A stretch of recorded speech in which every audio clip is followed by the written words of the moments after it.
Roots and Reckoning. A Hood Eloquence presentation. The land remembers what the blood forgets. Old saying from Brazoria County, Texas. Part 1. Backwoods Genius. Chapter 1. What the Red Dirt Knew. The summer Shanice Brent turned 8, she took apart her grandmother's old transistor radio, rebuilt it with a coat hanger and a piece of tinfoil, and got it playing 3 more stations than it ever had before. Her grandmother, Big Mama Lena, had watched the whole thing from the porch swing with a sweet tea in one hand and a fly-swatter in the other, not saying a word until it was done. Chilly, Big Mama Lena had finally said, "You either gon' be rich or gon' be trouble. Might be both." That was 15 years ago. Now, at 23, Shanice was bent over the back end of a second-hand riding mower she'd converted into something else entirely, a prototype she'd been working on for 2.5 years. A thing she could barely explain to people yet because the words didn't exist outside of her own head. She called it the Brent plow-and-seed system. Everyone else in Calloway, Texas called it that contraption Shanice is always messing with. The August heat sat on her back like a second skin. Sweat rolled from under the bandana she wore tied at the nape of her neck, tracking down her spine in a slow, deliberate line. She didn't notice. She was inside the problem, deep inside it, the way she always got when something wasn't working right, turning over variables like stones in a creek bed, examining each one, setting it back down, reaching for the next. The drive chain. It was the drive chain again. She exhaled through her nose and reached for the wrench on the ground beside her knee. Her hands were calloused in the way that farm work makes you calloused, not rough for roughness' sake, but deliberate, functional, her palms holding the memory of every fence post and irrigation pipe and bale of hay she'd ever wrestled. But these were also hands that could sketch a mechanical diagram in pencil so precise an engineer upstate had once asked her if she'd drafted it with a compass set. She hadn't. She'd done it freehand on the back of a church bulletin. "Sean." Her father's voice from across the yard. "Supper. Give me 5 minutes." "Your mama said now." She set the wrench down, stood up slow, pressing one hand to the small of her back. The property spread out in every direction around her, 40 acres of working farmland that her family had owned since her great-great-grandparents rebuilt what the county tried to take from them in 1923. Red dirt, Bermuda grass, a stand of pecan trees along the south fence line that her grandfather had planted as a young man. The sky above it all was the particular kind of Texas evening sky that looked like God had appended a bowl of embers over the horizon, deep copper and burnt orange, streaked through with thin purple clouds. Shanice stood in the middle of it and felt what she always felt looking at this land, love and something that lived right next to love, something that had no clean name. A pressure. A longing for something more. Not more than the land, she would never want that, but more from herself. More for it. As if the land deserved better stewardship than human hands and human backs and the kind of slow, generational exhaustion she'd watched settle into her father's shoulders over 30 years of farming. She wanted to give it something. She just hadn't figured out all the pieces yet. She wiped her hands on her jeans and walked toward the house. The Brent family table was a round table, which her mother Dolores said was the only civilized kind of table for a family, because at a round table nobody sat at the head. Everyone was equal. Everyone faced each other. Shanice had grown up believing this was just her mother's preference until she got to college at Prairie View and took a philosophy elective and found out this was an actual, ancient principle. She'd called her mother from the dorm hallway and said, "Mama, do you know you've been a philosopher this whole time?" "Baby," Dolores had said, "I've been a philosopher since before your professor was born. Now go do your homework." Tonight the table held fried catfish, black-eyed peas with fatback, stewed okra, cornbread, and a pitcher of sweet tea sweating in the heat. Her father, James Earl Brent, James to everyone, Earl to her mother when she was annoyed with him, was already seated, cap off, hands folded over his plate in the particular posture of a man who had been told to wait and was managing it with dignity. Her mother moved between the stove and the table with the efficiency of someone who had made this journey 10,000 times and had every step memorized. Shanice sat down. Her father looked at her hands. "You get it figured out?" "Not yet. The chain keeps slipping under load. I think I need to go up a size on the sprocket. Been saying that for a month." "I've been saying maybe for a month. Now I'm saying definitely." She reached for the cornbread. "There's a difference." He smiled at his plate. That was the smile that had always undone her, small, private, like something he was keeping for himself. Her father was a quiet man. Not withdrawn, not cold, just contained. He said what he meant and meant what he said, and didn't see the need to fill the air between those two things with extra noise. Shanice had inherited this from him the same way she'd inherited his cheekbones and his way of standing with his weight on his left foot when he was thinking hard. "The Bellamy boy is back," her mother said, settling into her chair and unfolding her napkin. Shanice looked up. "What Bellamy boy?" "Moses Bellamy's grandbaby. Deon." Her mother reached for the okra. "He's taking over the old Bellamy place since Moses passed." Must have been, what, James 6, 7 years ago Moses went. 6, her father said. 6 years. Place been sitting. I heard the boy was up in Houston doing construction work, some kind of contracting business. Making good money, from what I understand. But now he's back. Dolores paused to sip her tea. Came into the co-op today. Nice-looking young man. Polite. Shook Brother Earl's hand. Shanice turned the name over in her mind the way she turned mechanical problems, looking for the thing she recognized. Bellamy. The old yellow house on Route 9 with the pecan grove and the broken weather vane shaped like a rooster. She had a dim, sun-washed memory of a boy, maybe 9 or 10 years old, sitting in the bed of an old pickup outside the feed store while her father talked to his grandfather. The boy had been reading a comic book and paying no attention to anything around him. She hadn't paid attention to him either. Good for him, she said, and reached for the catfish. Her mother looked at her with the particular expression that mothers develop over decades of watching their children pretend not to be interested in things they are clearly interested in. Shanice did not look up from her plate. Chapter 2, The Machine. She had been working on the Brent plow-and-seed system since she was 20 years old, crouched over her first notebook sketches in her childhood bedroom with a mechanical pencil and a conviction she couldn't entirely justify. The idea had come from watching her father. Watching the way the body accumulates labor, the way 40 acres over 30 years writes itself into a man's knees, his lumbar spine, the particular way he lowers himself into a chair at the end of the day with a small, controlled grunt that he didn't make when she was a child, but that had become, somewhere in the years between her girlhood and her adulthood, as ordinary as breathing. She watched that and she thought, there has to be something better than this. There has to be a machine that does the heavy work without losing the precision. Something that can read the soil. Something that can adapt.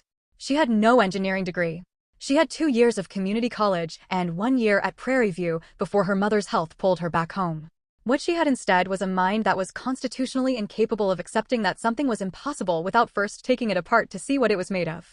The Brent plow-and-seed system was, at its core, a modular, self-adjusting agricultural implement that could switch between soil preparation, planting, and micro-irrigation functions without requiring the operator to dismount or change attachments. It used a set of sensor-driven depth guides she had designed herself, using components she'd salvaged from broken GPS units, old soil moisture testers, and a discontinued brand of automatic irrigation controller, to read soil composition and automatically adjust pressure and seed depth in real time. In practice, what this meant was that one person, driving one machine, could accomplish in a single pass what had previously required 3 people, 3 separate pieces of equipment, and 3 separate runs across a field. It cut fuel consumption. It cut labor. It cut the margin of error that came from human fatigue. She knew it worked. She had run it on the family's south field for 2 full growing seasons. The yield data was in a spreadsheet on her laptop that she'd looked at so many times the columns were memorized. The seed distribution was 23% more even than manual planting. The germination rate was up. The crop stress markers were down. She knew it worked. What she didn't know yet was how to make the world know it worked. Her cousin Trell had told her to just sell it to John Deere.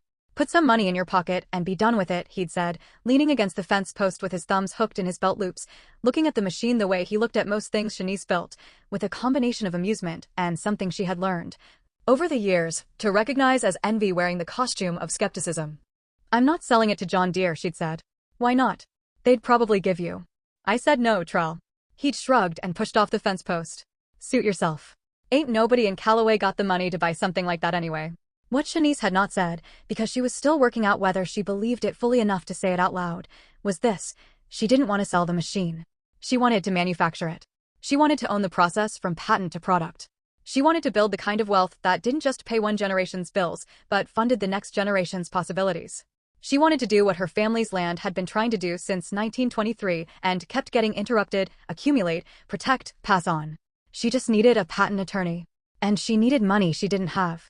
And she needed time she could barely find between the farm work and taking care of her mother on the bad days. She was working on it. Chapter 3, Deon. The Bellamy property was a mess.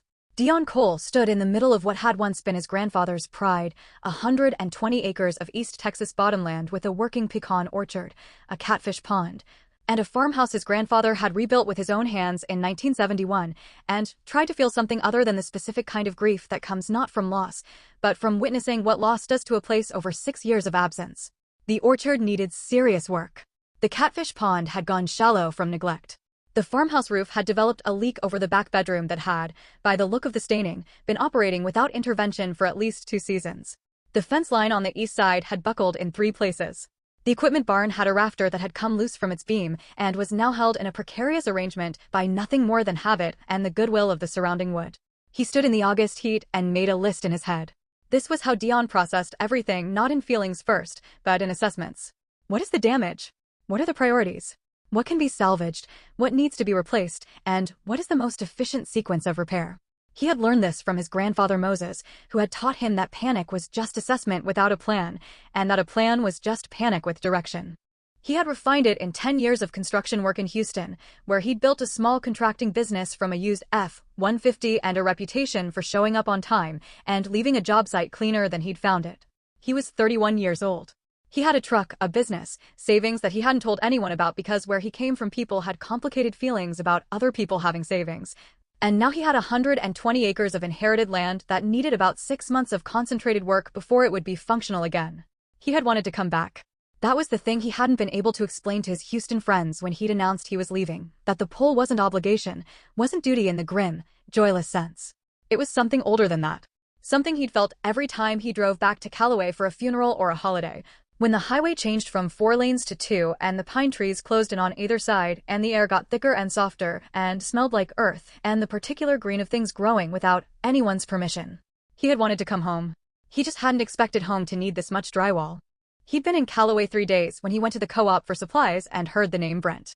He'd been standing at the counter waiting for Brother Earl to tally up his order when 2 old men behind him started talking about the Brent farm, specifically about James Brent's youngest girl, the one who was out there building something in the field that don't look like nothing anybody's ever seen before.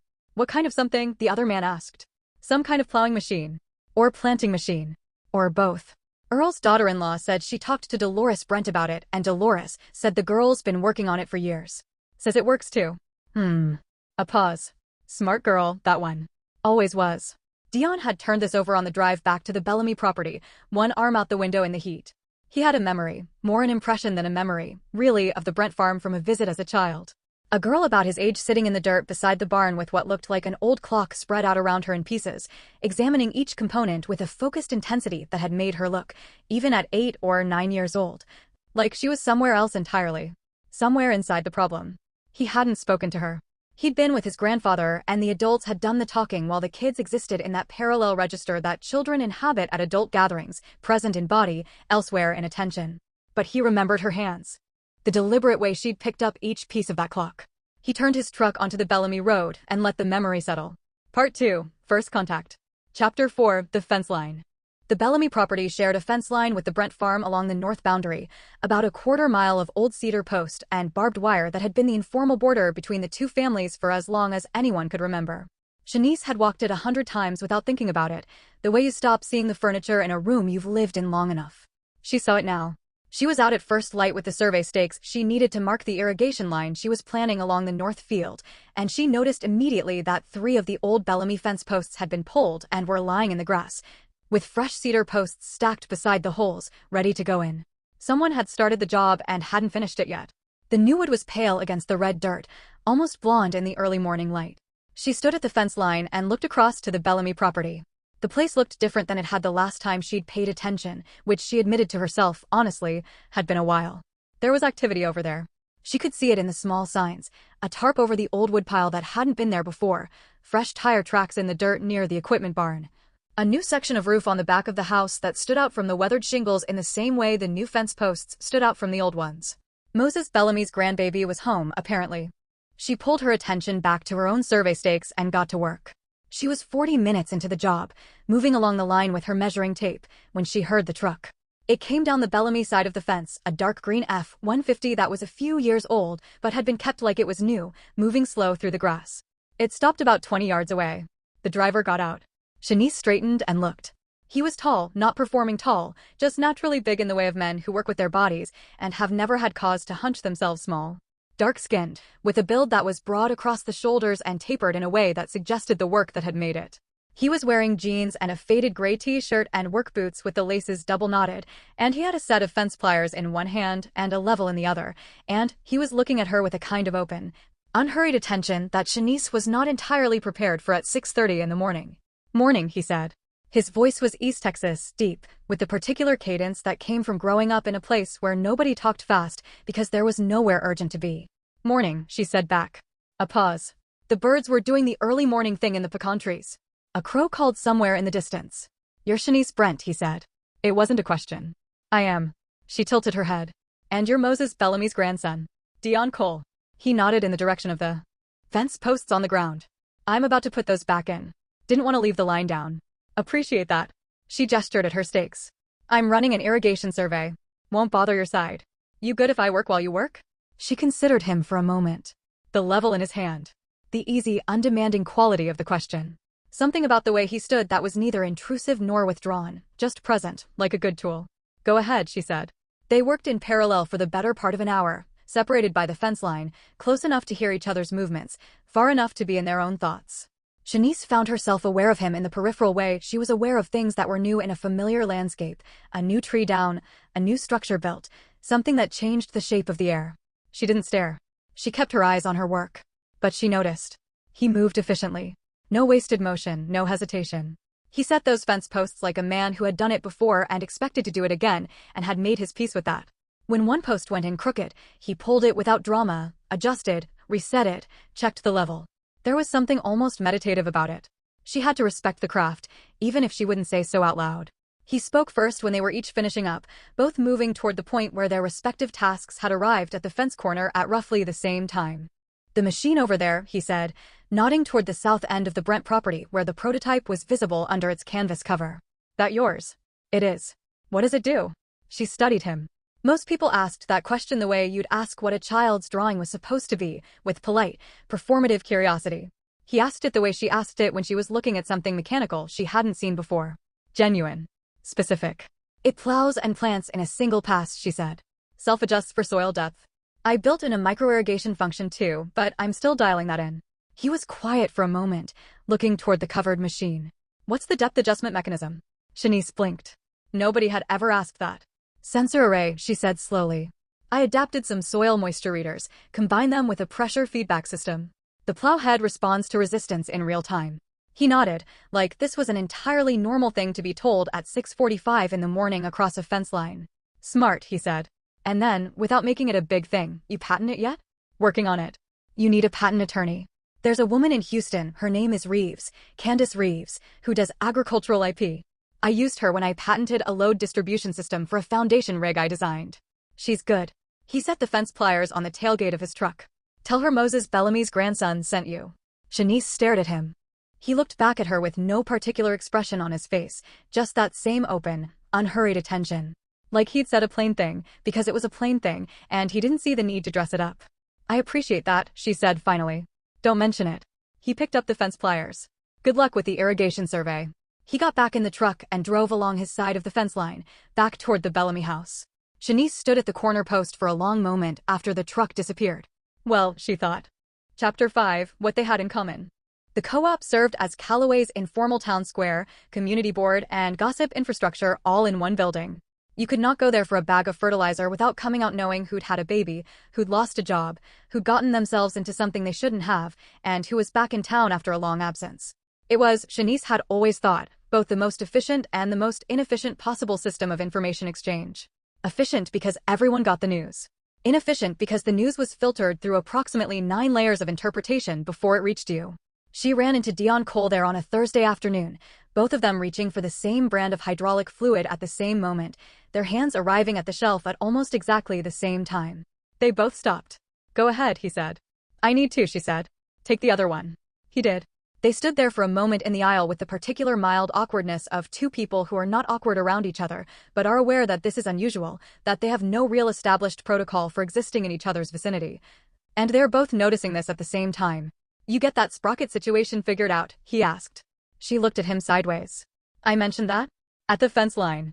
You said you were going up a size on the sprocket. You remembered that? I remember things that are interesting, he said simply. That sat in her chest for a moment in a way she chose not to examine too closely. I did, she said. It's better. Still have some vibration under heavy load, but I think that's a frame flex issue, not the chain. What's the frame material? Modified square steel. I welded the cross members myself. He nodded slowly, the way he had at the fence line, the genuine, processing nod. You know how to weld. I know how to do most things, she said. And then, because it sounded more arrogant than she'd intended, my daddy taught me. Mine too.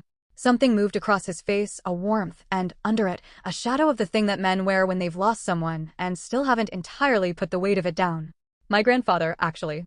Same difference. Moses Bellamy, she said. Moses Bellamy. He smiled. It rearranged his face in a way that Shanice registered and then deliberately did not register. The way you look away from a bright light not because it's harmful, but because something in you knows you'd keep looking otherwise. You remember him?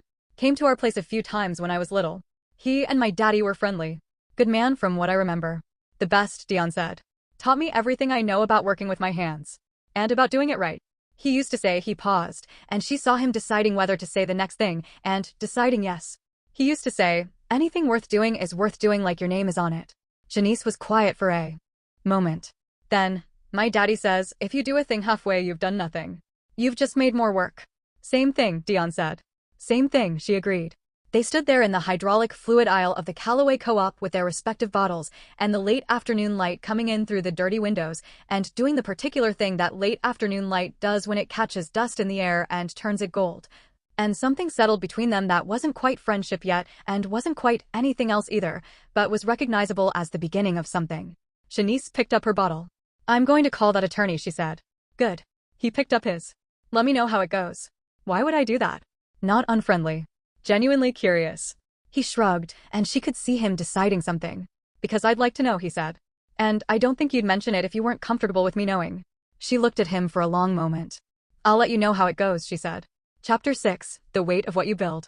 She called Candace Reeves on a Tuesday morning, standing in the kitchen with her coffee going cold on the counter and her notes spread out on the table and her heart beating with more urgency than she was willing to admit. She had rehearsed the call twice, which she never did, because Shanice Brent did not rehearse things, she assessed and executed. The fact that she was rehearsing told her something she chose to file away and address later. The call went 45 minutes. By the end of it, she was sitting down. Candace Reeves had asked her more precise technical questions in 45 minutes than anyone, any teacher, any colleague, any family member, had ever asked her in her life. She had asked about prior art. She had asked about the specific mechanics of the sensor array. She had asked about the performance data from the 2 growing seasons. She had asked whether Shanice had maintained lab notebooks, and Shanice had said yes, because she had every step, every modification, every failed iteration. Documented in spiral notebooks she kept in a plastic bin under her bed because she was not a fool and she knew that documentation was the first line of defense against anyone who might later try to say this wasn't hers. You've been protecting yourself this whole time, Candace Reeves said, and there was something in her voice, not quite surprise, but the particular professional warmth that comes when someone exceeds an expectation you hadn't consciously set. That's smart. I know what I built, Shanice said. I wanted to make sure I could prove it. Can I ask, how did you find me?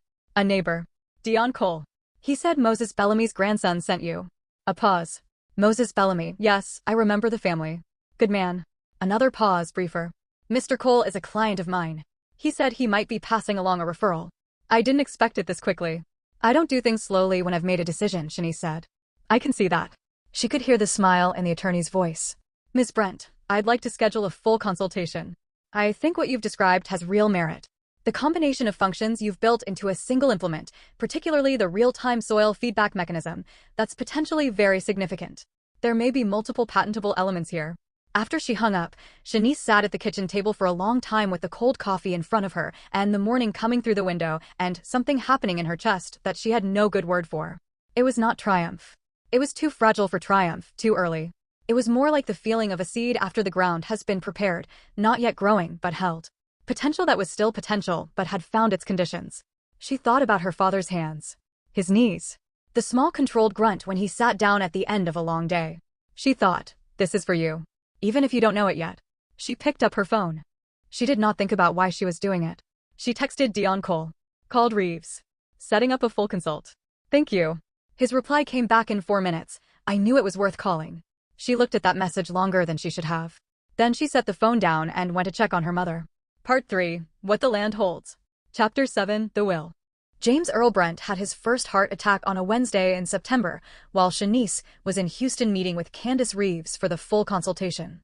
She got the call from her mother in the parking garage of the legal building, standing between 2 cars with her folder of documentation under her arm and the street sounds coming up from below and the fluorescent light doing its particular flat, indifferent work on everything it touched.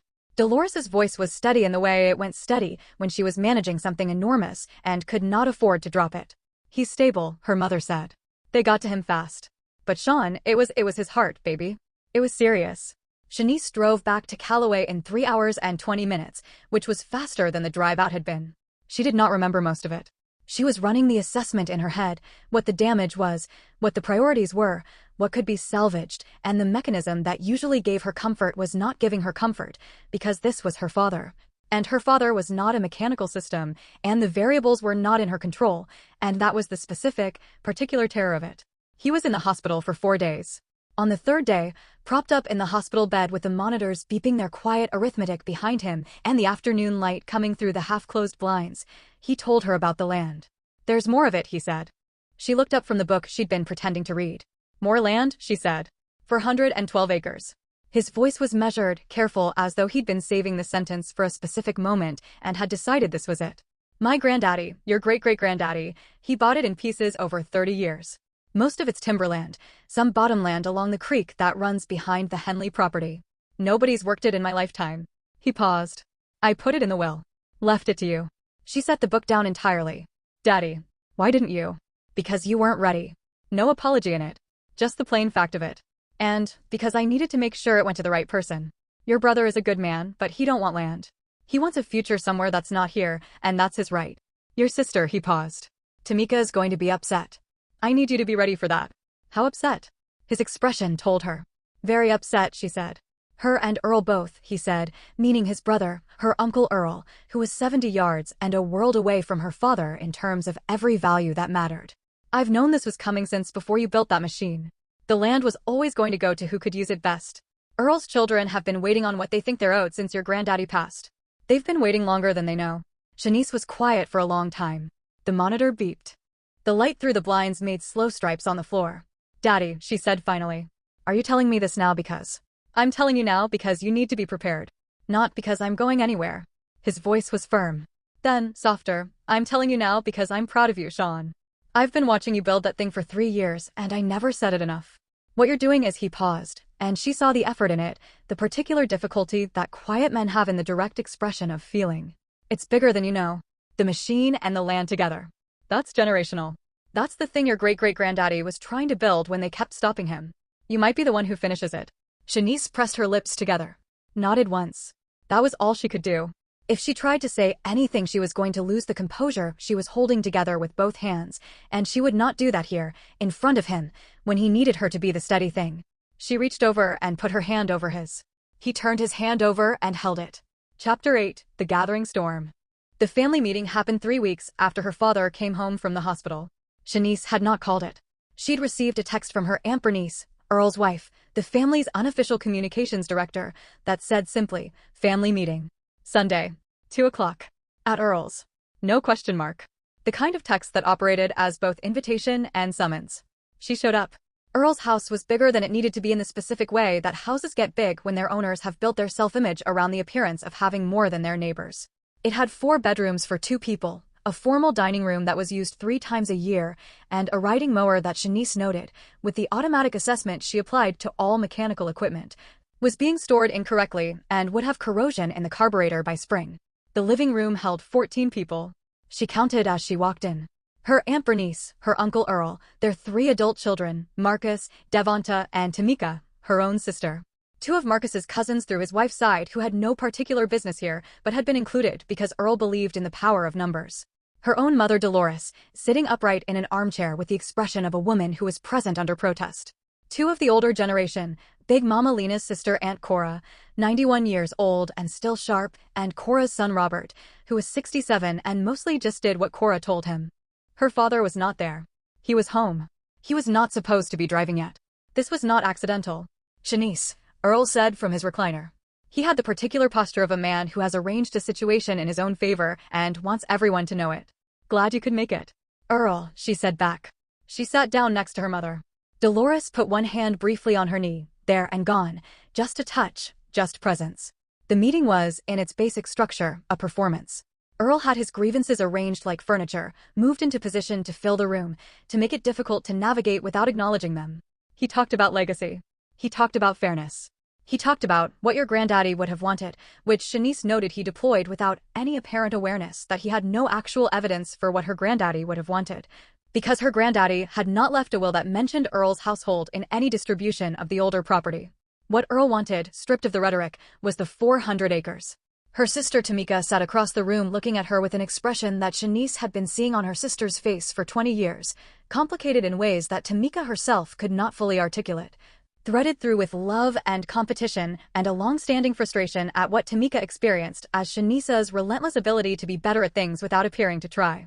Shanice had spent a decade trying to figure out what to do with that look. She hadn't figured it out yet. The will is what it is, Shanice said, when Earl finally paused. She kept her voice even.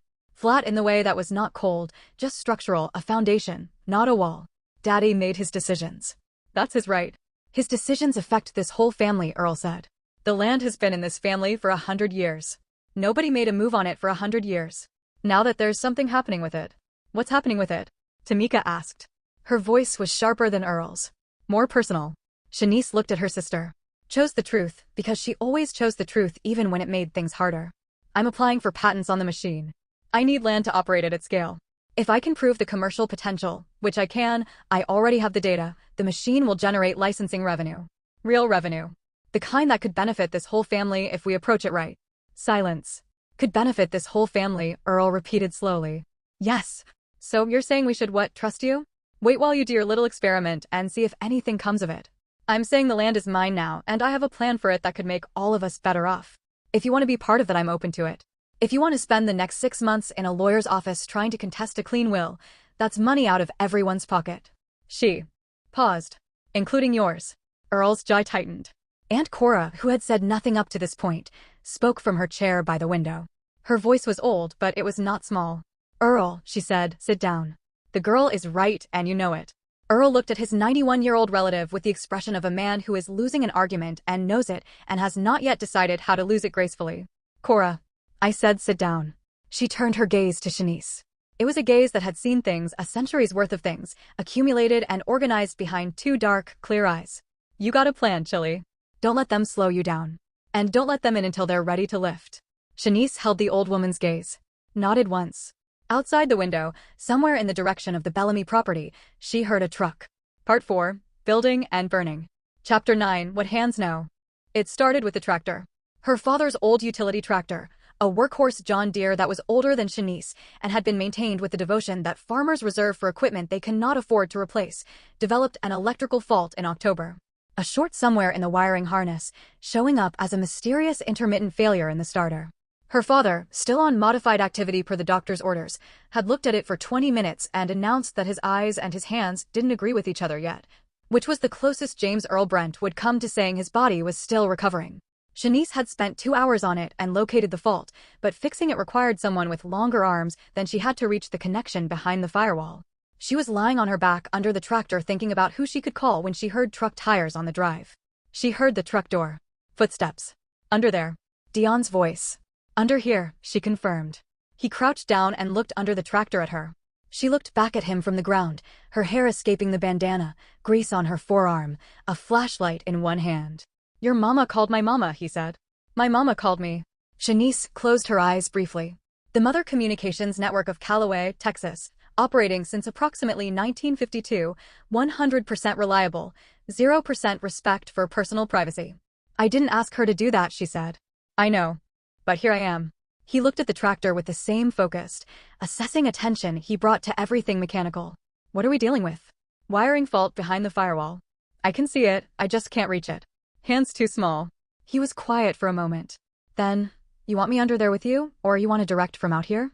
There was nothing in the question except the question. No performance, no angle. Just the logistics. You'll fit better, she said. Come under. He lay down in the dirt beside her. They were close, had to be, given the geometry of the situation, both of them on their backs in the narrow space under the tractor's belly, the flashlight between them, their shoulders nearly touching. She was aware of the warmth of him. The particular quiet of a person who was comfortable in close spaces because they were comfortable with themselves. She directed. He worked. His hands were exactly what she'd thought: big, capable, reaching to places she couldn't. He had the practiced economy of someone who'd been doing this kind of work for years. He asked one question for every 3 moves, not too many, not too few. The right questions. They worked for 40 minutes. When the fault was repaired and they both came out from under the tractor and stood up in the cold autumn air, brushing the red dirt off themselves, Shanice became aware of something she had not quite let herself be aware of before. This was a person who had walked, without fanfare, into the chaos of her life and made himself useful in exactly the ways the chaos required. He hadn't offered sympathy. He hadn't offered advice she didn't ask for. He had just shown up, done the work, gone back to his own. She was not accustomed to this. She was accustomed to doing everything herself, and she was good at it, and she had built her entire sense of self around the capacity for it. And this man was standing 10 feet away wiping his hands on a shop rag and not asking for anything, and something in her chest was doing something she did not have a category for. She put it in the place she kept things she wasn't ready to examine. "Stay for supper," she said. It came out before she decided to say it. He looked at her. Not surprised exactly. Something more like receiving. "If it's not trouble," he said. "It's not trouble," she said, and turned toward the house. Chapter 10. The Table Again. Her father sat at the round table and watched Deon Cole eat supper with the particular focused attention that James Earl Brent brought to bear when he was forming an opinion he intended to keep for a long time. Deon ate the way he worked. Clean, unhurried, no performance. He had enough manners to compliment the food genuinely, not excessively.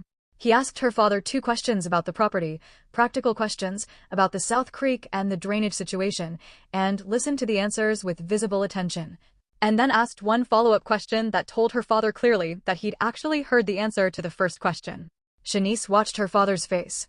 She had spent 23 years reading her father's face. She saw him decide something.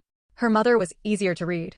Dolores Brent, who had raised 2 daughters and 1 son and had opinions about all of the men who had entered their lives, was looking at Deon Cole with the expression she wore when something was meeting the standard she hadn't announced. "The Bellamy property," her father said. "Moses left it in good shape?" "He maintained the orchard and the catfish pond," Deon said. "The house needs work. I'm putting in about 8 months of repair before I'll be satisfied with it." "What kind of work?" "Roof's got a section that needs full replacement. I've got moisture in the back bedroom wall I haven't tracked down yet. Fence line's about 60% done." He paused. "Foundation's solid though. My grandfather knew how to pour a foundation." "Moses always did," her father said. He looked at his plate. Then, without looking up, "You thinking about farming it?" "Part of it. The bottomland along the creek is good for soybeans. I've been thinking about a test plot, see what I'm working with." "You should talk to Shanice about her machine," her mother said. "Mama," Shanice said. "What?" "It's relevant." Deon looked at Shanice with that same open, unhurried attention. "Not pressing. Waiting on her." "I could use a test site that isn't ours," Shanice said, after a moment. "Different soil composition. The attorney wants multiple demonstration data sets for the patent application." She looked at him. "But I'm not asking for a favor. I'm not offering one," he said. "If your machine does what you say it does, I benefit too." Her father made a sound that in a less contained man would have been a laugh.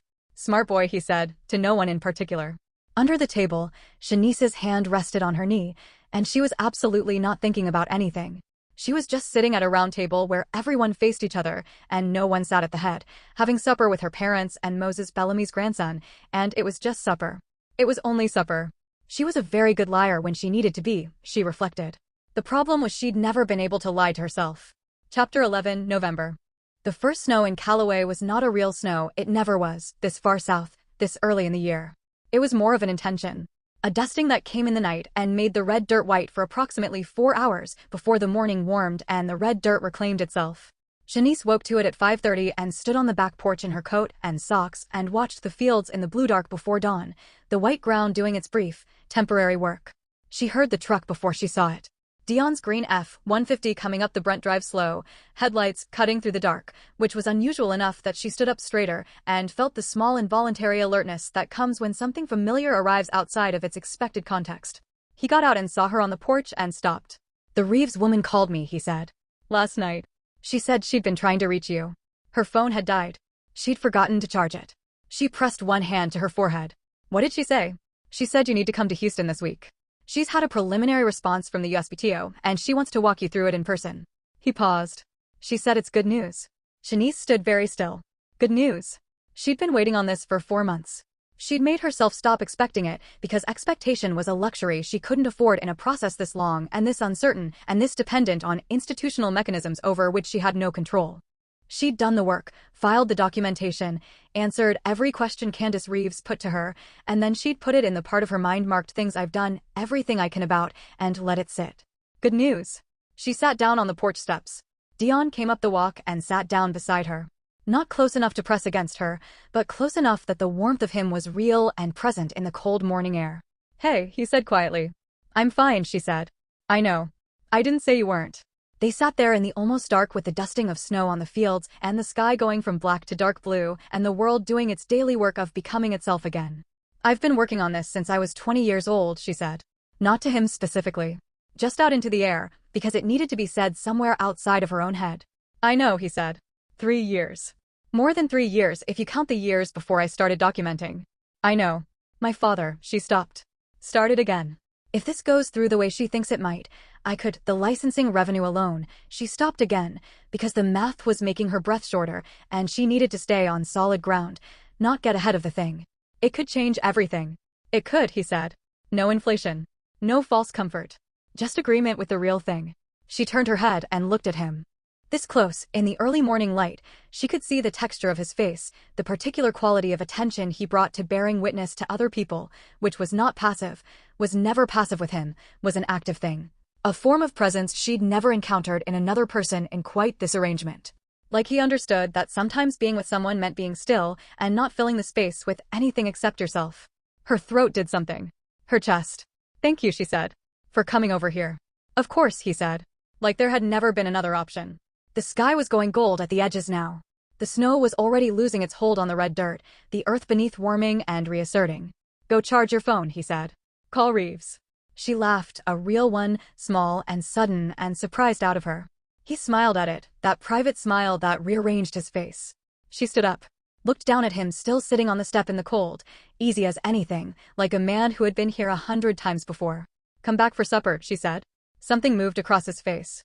Something that had been waiting. "Yeah," he said. "I'll come back for supper." Chapter 12, The Preliminary Patent and the Price of It. The preliminary patent response was, in Candace Reeves's careful legal assessment, unusually favorable for a first filing by an independent inventor without institutional backing. In Shanice's assessment, it meant 3 things. 1, that the machine was real in the eyes of the USPTO in a way that would make it harder to steal. 2, that the process was going to take longer and cost more than she'd budgeted. 3, that word would get out. The third thing happened first. She didn't know how. These things moved through communities the way water moves through red clay, invisible, pervasive, and unstoppable. By the time she was back in Calloway from Houston, before she'd told anyone except her parents, her cousin Trell had sent her a text that said, "Heard you got a patent. You rich now?" She stared at the text for a long time. She was not rich now.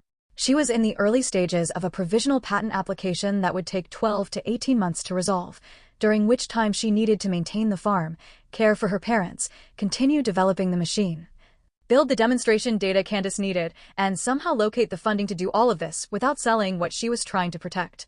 She was not rich. She was at the exact point in building something where the work had gotten real and the money had gotten tight, and everyone who hadn't believed it was possible had started calculating their share. Uncle Earl called on a Thursday. "I heard about the patent," he said. "It's provisional," she said. "Nothing's final." "Still. Something like that, that's family business, Shanice. That's Brent land that machine is running on. That machine is part of this family's legacy."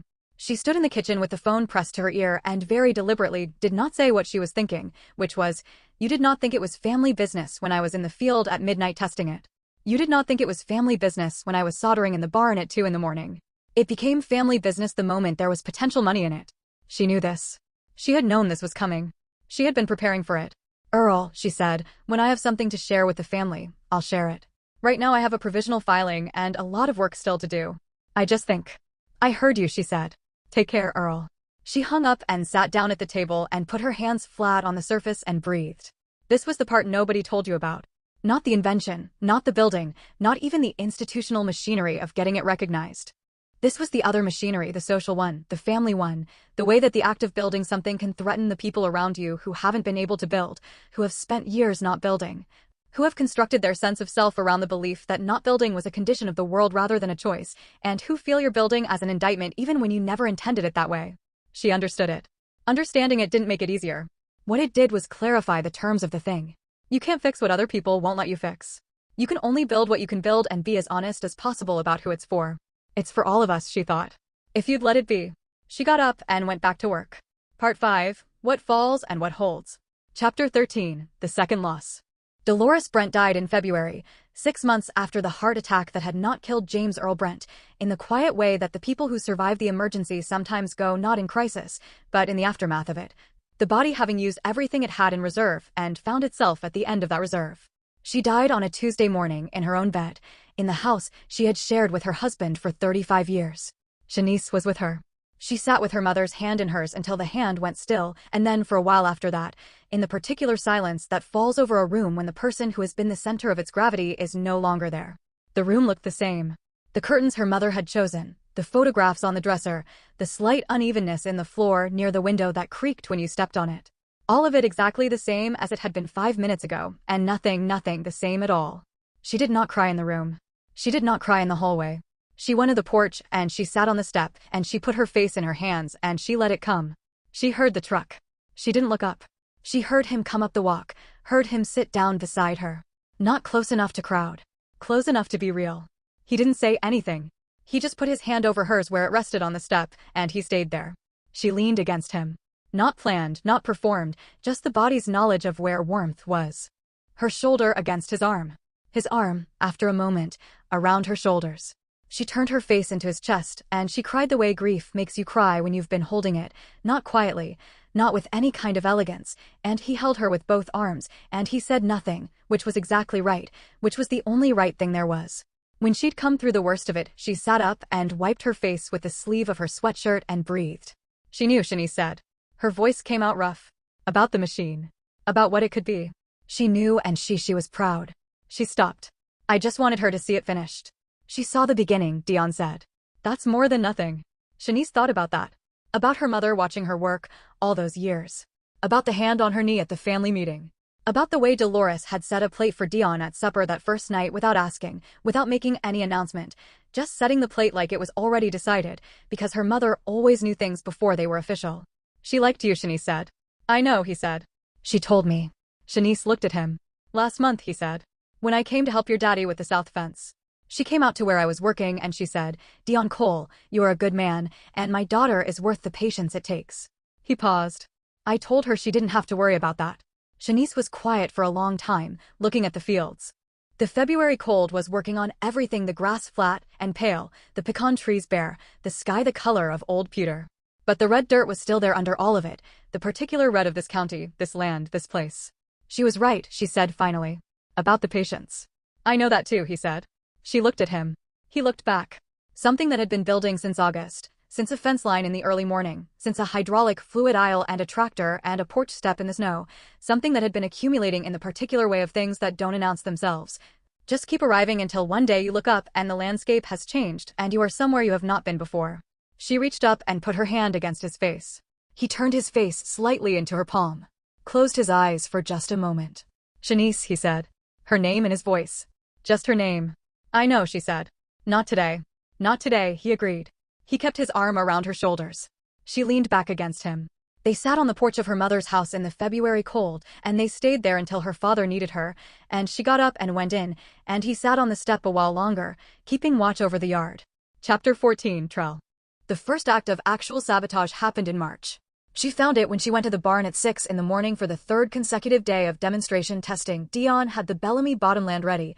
Candace Reeves had sent a colleague from the USPTO to observe. And there was a representative from a Texas A&M agricultural technology program who had heard about the machine through channels Shanice still hadn't fully mapped. It was the most important week of work she'd done. The drive chain she'd finally gotten right, the chain she'd spent 6 months on, that she'd re-engineered 3 times, was cut. Not broken. Not worn through. Cut clean, with something sharp, at the exact point where cutting it would cause maximum damage to the adjoining mechanism without being immediately visible when you first looked at the machine. Someone had known exactly what to cut. Someone who had watched her work. She stood very still in the barn doorway with the morning light coming in behind her and looked at the machine and thought, this is what it looks like when someone who loves you in the wrong way decides that if they can't have what you've built, they'd rather it didn't exist. She knew who'd done it. She couldn't prove it yet. But she knew. She pulled out her phone and called Deon first. Then Candace. Deon arrived in 12 minutes. He looked at the chain without touching it.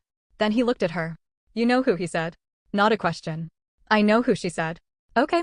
He took a breath. How much time to repair? 3 hours if I have the right gauge chain on hand. She was already moving to the supply shelf. I have it. Then let's get to work. He was already pulling on his work gloves. The A&M rep can wait. Candace can manage expectations. She looked at him across the machine. At this man who had become, without announcement, without negotiation, without either of them naming it, the person she turned to when the ground moved under her. The person whose truck she heard in the night and felt, in the hearing of it, the particular kind of relief that has nothing to do with rescue and everything to do with presence. Deon, she said. He looked up. I need you to know, she stopped. Started again. I need you to know that when this is over, when the patent is through and the machine is what it's going to be, I'm going to stop being this difficult about accepting help. He looked at her for a long moment. Then something moved across his face, not laughter, but the ancestor of laughter. Shanice, he said, I've been planning on you being difficult forever. Don't change on my account. She pressed her lips together against something that wanted to be a smile, and was maybe more than a smile. Pass me the chain breaker, she said. He passed it over. They went to work. Chapter 15, What Earl Filed. The lawsuit arrived in April, served by a sheriff's deputy who had gone to high school with Shanice's brother, and who had the decency to look embarrassed delivering it. Earl, advised by a lawyer from out of county whose practice specialized in exactly this kind of family land dispute, had filed a claim contesting the validity of the will on 3 grounds. That James Earl Brent had not been of sound medical judgment when he signed the most recent amendment 6 weeks before his heart attack, that the 400 acres had been part of a verbal agreement between Earl and their father, Shanice's grandfather. That superseded the written will, and that Shanice's use of the land for commercial enterprise without family consent constituted a violation of the property's historical use. Shanice read the filing at the kitchen table with her father across from her, his hands around his coffee cup, his face carrying the expression of a man confronting something he had known was coming and had prepared for and who was still, in the body, somewhere below the preparation, in pain. I'm sorry, he said. Don't be, she said. You protected me the best way you knew how. This is just what's next. I should have told Earl years ago that. Daddy. She put her hand over his. What's done is done. What's in front of us is the only thing that matters now. She paused. Candace can handle this. The will is clean. The amendment is documented with 2 witnesses. The medical history will support. You. She had already done the assessment. She had already mapped the variables. They don't have a case. They have a capable lawyer and they have time, her father said. And they're betting you don't. They're wrong, she said. I have more than time. She called Deon that night. I need to tell you something, she said, because I need to say it out loud to someone who isn't my father and isn't my attorney. I'm here, he said. She told him about the filing. All of it, the grounds, the timeline, what it would cost, what it meant for the demonstration schedule, what it meant for the patent application that was already mid-process and needed her full attention. He listened without interrupting. What do you need from me, he said, when she'd finished. She stared at the ceiling of her bedroom. At 23 years old, she had a machine that might change farming, a patent in progress, a 100-year-old family land dispute now formally active in the court system, a father recovering from a heart attack, a dead mother, and a sabotaged drive chain. She had too much to carry, and she'd been carrying all of it for so long that she could no longer feel exactly where the weight was coming from. I don't know, she said. And then, because it was true and she was trying to be honest about things she didn't know, that's not a sentence I say often. I know, he said. It's okay not to know. I hate it. I know that too. He was quiet for a moment. Can I tell you what I see from where I'm standing? Yes. I see someone who built something real from nothing. Who documented everything, who made the right calls, who had the right people in her corner before she needed them. The legal fight, that's work, and it's real, and it's going to be hard. But the foundation is solid. His voice was quiet. I've built enough structures to know the difference between a foundation problem and a weather problem. This is weather. It's not structural. She was quiet for a long time. Deon Cole, she said finally. Shanice Brent. I'm going to need you to just be around. For a while. Been around, he said simply. Not going anywhere. Part 6, What the Body Says. Chapter 16, After the Storm. The deposition in the land case happened on a Thursday in late April, in a conference room in the county seat that smelled like old carpet and institutional coffee. Shanice sat across the table from Earl's attorney and answered every question with the precision she brought to mechanical problems, factual, unembellished, documented. She had prepared for 6 weeks. She had every date, every document, every notation in her father's handwriting that referenced the land. Earl sat at the far end of the table and did not look at her. She did not spend energy on this. She spent energy on the questions and the answers. She was good at this, she discovered. The adversarial precision of it, the requirement to be exact, to anticipate, to not give more than was asked. It was, in a way she wouldn't have predicted, not unlike the engineering problem. What do you have? What can you prove? What is the sequence of events that produces the outcome you need? She came out of the deposition at 4:30 and stood on the courthouse steps in the late April sun and breathed. Deon was parked across the street. She crossed to the truck and got in without saying anything, and he drove without asking where, which was correct, because she didn't know where yet. They ended up on the county road that ran along the creek, the Bellamy side of the creek, which she had been walking along, or not walking along but being aware of, since August, and he pulled off onto the grass and cut the engine. The creek was up from the spring rains. It moved fast and brown and purposeful. "How'd it go?" he said. "Good," she said. "Candace says good." "I think good." She paused. "I held my own." "Of course you did." She turned in her seat to look at him. Fully look at him, the way she'd been not quite doing for 8 months, managing her attention, keeping it aimed just off-center of the thing she kept finding herself orienting toward. She was tired of managing it. He was looking at her. Not with expectation. Not with pressure. Just looking. With all that open, unhurried attention that had been the first thing she'd noticed about him and the thing she'd kept coming back to ever since, even when she wasn't thinking about it, especially when she wasn't thinking about it. "I need to ask you something," she said. "Ask." "What is this?" she said. "What are we doing?" "Because she stopped, chose the honest thing. I've been keeping it in a box. The thing that's happening between us. Keeping it managed because I had too many other things to manage and I couldn't afford to be distracted. But I'm realizing that I'm not actually managing it. I'm just not acknowledging it. And I don't do things halfway." He was quiet for a moment. The creek moved outside. "I've been clear about what I want," he said. "I've been clear about it since November. I'm not going to be clearer until you're ready to receive it." "I'm ready," she said. He looked at her for a long moment with those dark, steady eyes. "I want you," he said. "I want all of it. The machine and the farm and the fight and the difficult and the brilliant and the not knowing. I want to be the person next to you for all of it." He paused. "I've known since the fence line. I've been patient because you needed me to be, and because you're worth the patience. But I'm not interested in halfway either. So if we're doing this, we're doing it." Something in her chest came loose. Not broke. Came loose. The specific release of something that has been held too tight for too long and finally, is allowed to move. She reached across the console and took his hand.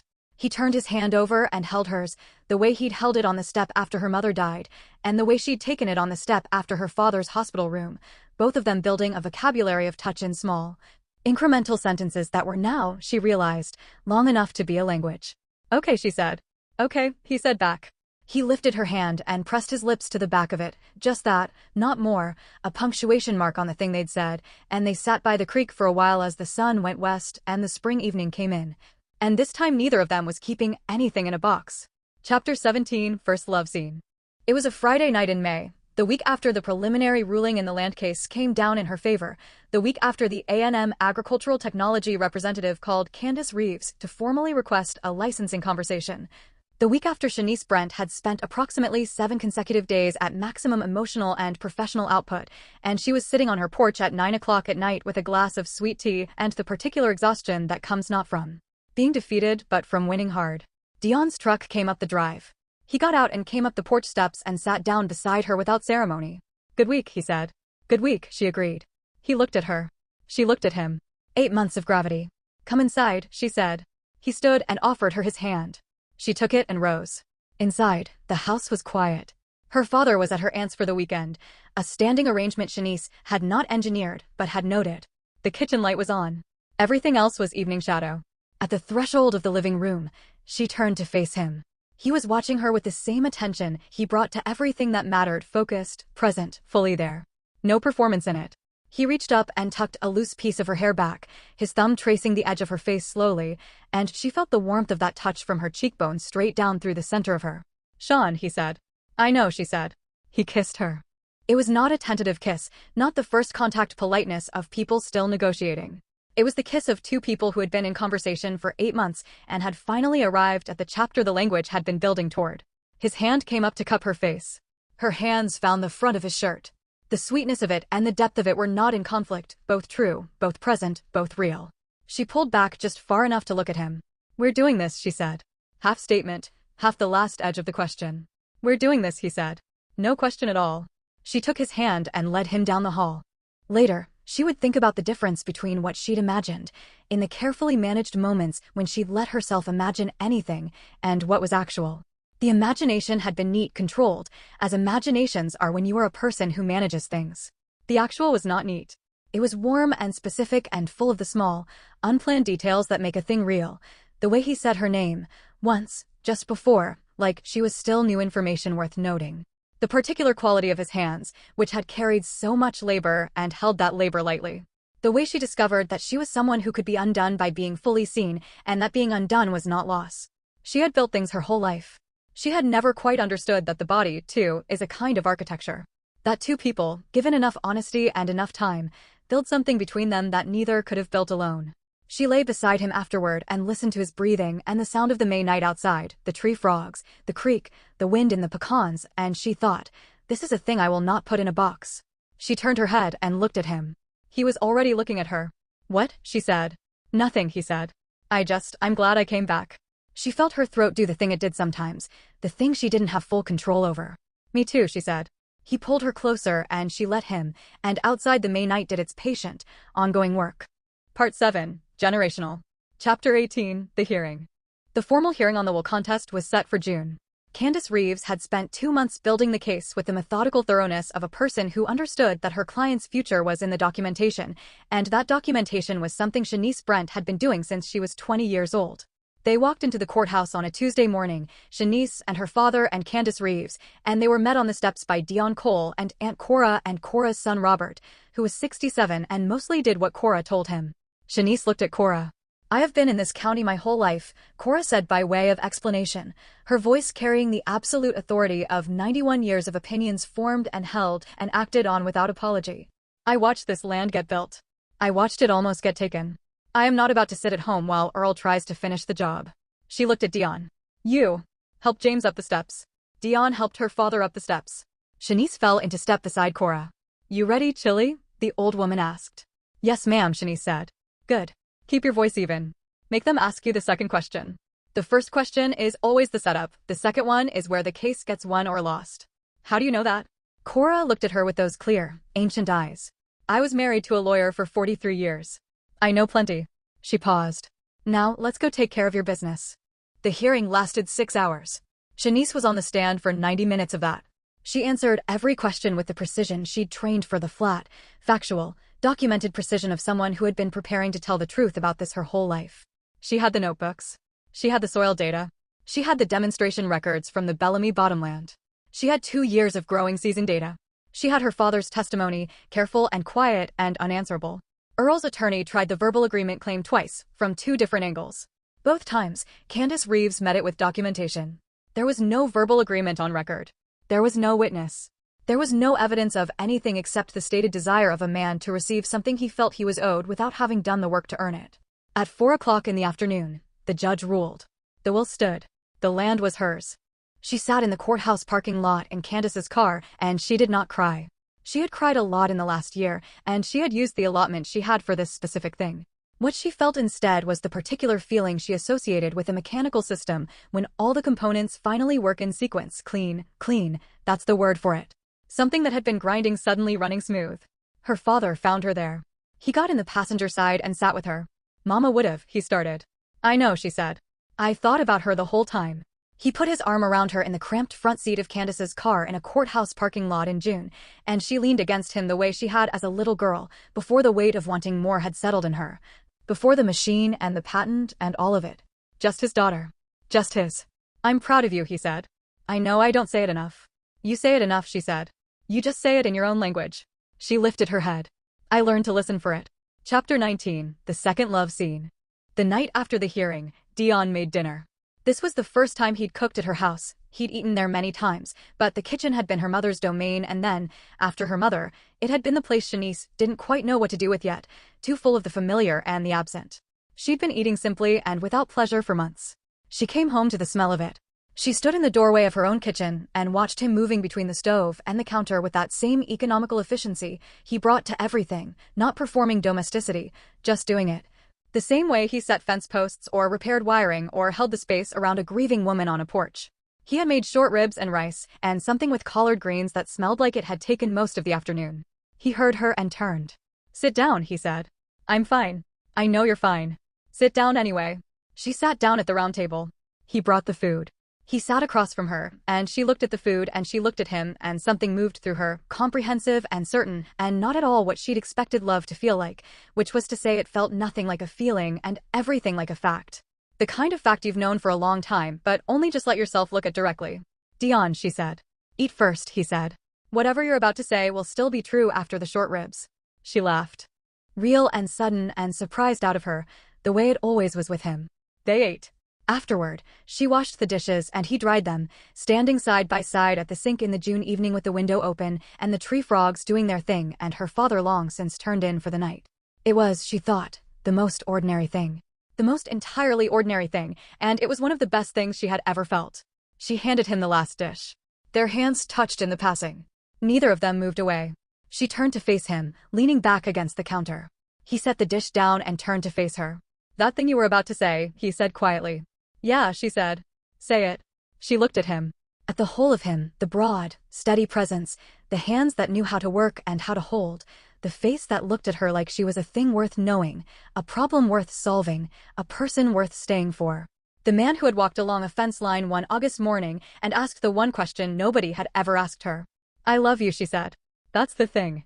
I love you, and I know that because I don't have a box for it anymore. He was quiet for a moment. Those dark, steady eyes. I've been in love with you since November, he said. Since the porch step in the snow. I was waiting for you to catch up. I hate that it took me. It took you exactly as long as it took you, he said. That's not a flaw. That's just the timeline. He reached out and tucked that same piece of hair back, the same gesture, the first one, and traced the edge of her face. We have time, Sean. That's the thing I want you to know. We have time for everything. She stepped into him, and he folded his arms around her, and she turned her face into the warmth of his neck, and stood there in the kitchen of her mother's house, her house now, feeling the particular solidity of something that has been built the right way, that will hold. Later, in the particular dark of a summer night in the country, the deep dark, no streetlights, just stars and the sound of the land breathing, she lay beside him and listened to his heartbeat and thought about what had been built this year. Not just the machine. Not just the patent. Not just the legal victory. The whole architecture of it. A foundation. That was the word. Her great-great-grandfather's land, recovered. Her invention, protected. Her father, alive, sitting in his kitchen at this moment drinking the coffee he wasn't supposed to have, but that nobody had successfully taken from him. The woman her mother had been, carried forward in the way Shanice moved through a room, the way she set a table, the way she listened for what people said under what they said. And this man. This entirely unexpected, patient, capable, wholehearted man who had come back to this small Texas town for his grandfather's land and found something else entirely and had the good sense to stay. She turned to look at him in the dark. What are you thinking? He said. He always knew when she was thinking. I'm thinking about what my daddy said. In the hospital. He said what I was building could be the thing my great-great-granddaddy was trying to build. She paused. I think he meant the machine. I think he also meant something bigger than the machine. Both things can be true, Deon said. Both things are true, she said. He turned on his side to face her. In the dark she could see the line of him, the shape of what she had somehow found at the end of the hardest year of her life. Shanice Brent, he said, and his voice was different, low, deliberate, the voice he used when he'd been carrying something and had decided it was time to set it down. Deon Cole. I want to build something with you, he said. Not just the machine. Not just the land. All of it. Our whole life. I want to put my name on it. Her breath came in slow and long. That's a big thing to say in the dark, she said. I've been saving it, he said. I wanted the timing to be right. Is it right? You tell me, he said.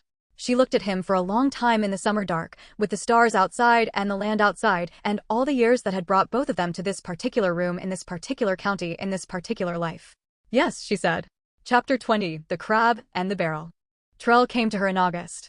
Not Earl, not Tamika, Trell, her cousin who had always been quick with a joke and quicker with a shortcut, who had told her to sell the machine to John Deere, who had texted her at the first mention of a patent. He came alone on a weekday morning, and he sat at her kitchen table with his cap in his hands. She poured him coffee and sat across from him. He was quiet for a long time, which was unusual. Trell was not built for silence. I'm the one that cut the chain, he said. She looked at him. Earl put the idea in my head, he said, but I did it. I did it and he stopped. His jaw was tight. I've been sick about it ever since. I don't know what I was thinking. I don't think I was thinking. He paused. I was angry. I was angry and Earl was talking and I felt like somehow if you got everything you were going after, what did that say about the rest of us? What did that say about what I've done with my life? Shanice sat very still. You know what the problem with that is, she said. Her voice was even. Not cold. Even. I know. My success doesn't mean you failed, Trell. It never meant that. I wasn't building this instead of anything else anyone in this family could do. I was building it because it was mine to build. She paused. And the plan, the actual plan, was always to bring people up with it. The licensing revenue. The demonstration capacity on the new land. That needs workers. That needs people. I was going to bring family in when the foundation was secure. He was staring at the table. But you couldn't see that, she said. Because you were in the barrel looking up. And when you're in the barrel, all you can see is someone climbing out. I know, he said again.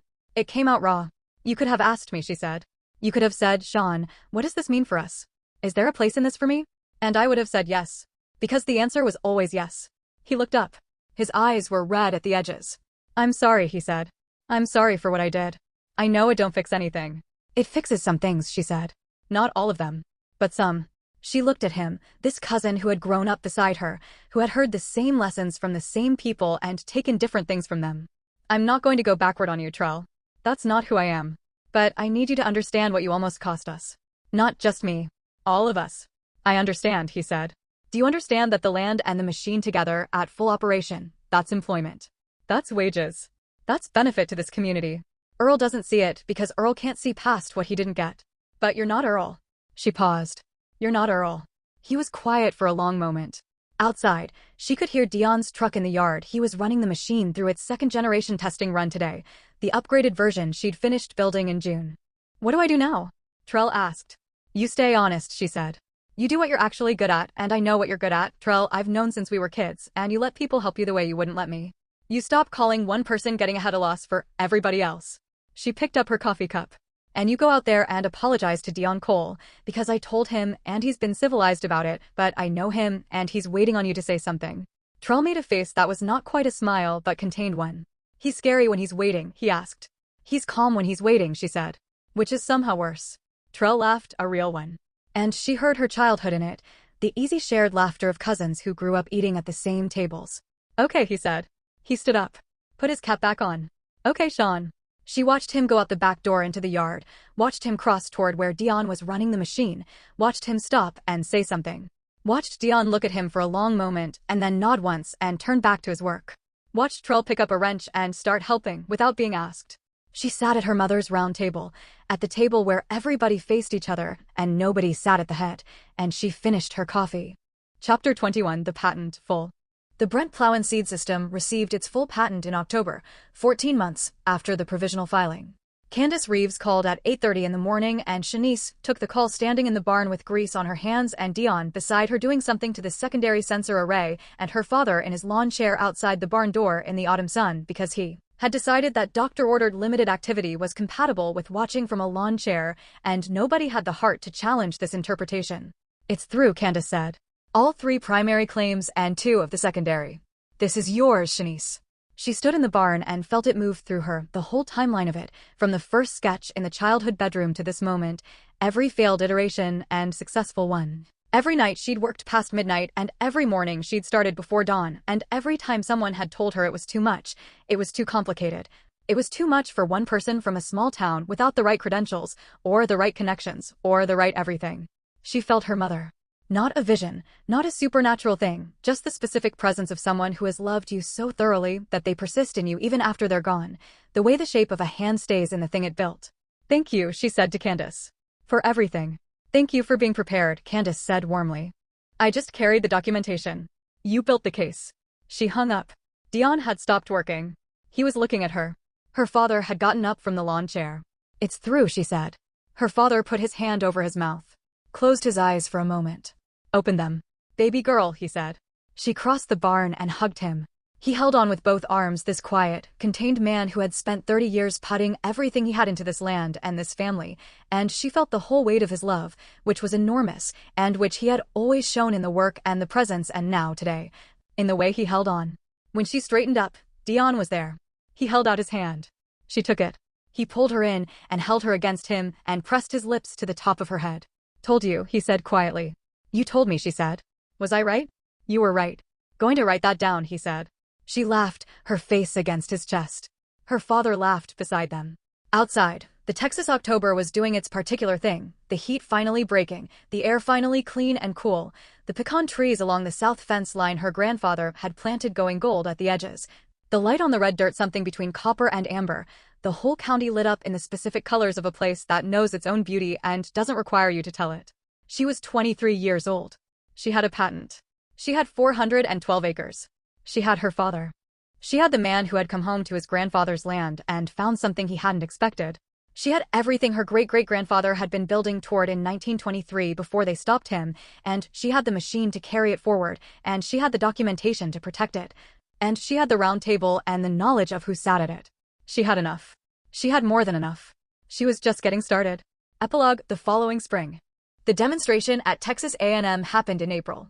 42 people watched the Brent plow-and-seed system, second generation, now with Deon's structural modifications to the frame that had eliminated the flex problem she'd been working on for 2 years, run a full demonstration sequence on a 2-acre test plot.